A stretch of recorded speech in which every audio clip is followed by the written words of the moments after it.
صبر پیامبر صلی الله علیه و سلم هنگام بیماری. بسم الله الرحمن الرحیم. الحمد لله و الصلاة و السلام علی اشرف الانبیاء والمرسلین و من تبعهم باحسان الی یوم الدین. السلام علیکم و رحمت الله و برکاته. از ابن مسعود خداوند از او راضی باد روایت است که گفت: با پیامبر صلی الله علیه و سلم وارد شدم در حالی که ایشان تب کرده بودند و گفتم: یا رسول الله، شما سخت تب کردید؟ فرمود: بله، من برابر دو مرد شما تب می کنم. گفتم: این برای آن است که شما دو اجر دریافت می کنید؟ فرمود: بله، همین طور است. و در دوام پیامبر صلی الله علیه و سلم گفتند: هیچ مسلمانی نیست که اذیت به وی برسد خلیدن خار یا بالاتر از آن، مگر این که خداوند در برابر آن گناهانش را بخشیده کم می کند، همان گونه که درخت برگهایش را می ریزاند. روایت بخاری و مسلم.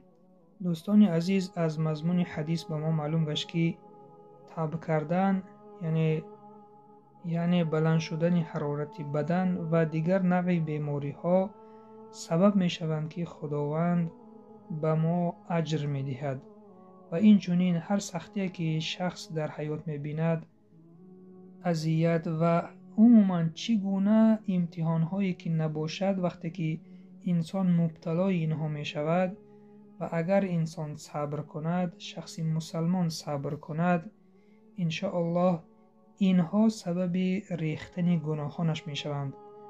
به مانندی که درخت برگهایش می ریزد، این چنین گناهان چنین شخصان می ریزند.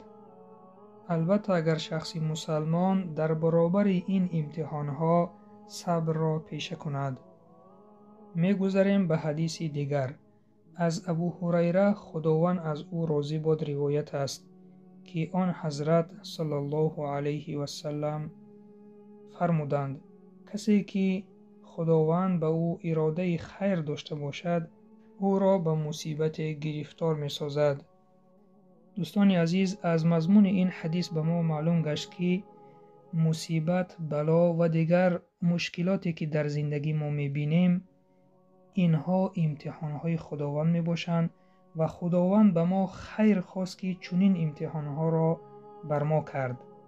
و اگر ما اعتراض به تقدیر خداوند نکنیم، اعتراض به این مصیبت ها نکنیم، اینها را از تقدیر دانسته در مقابل آنها صبر جمیل کنیم، خداوند به سبب این صبر گناهان ما را می بخشد.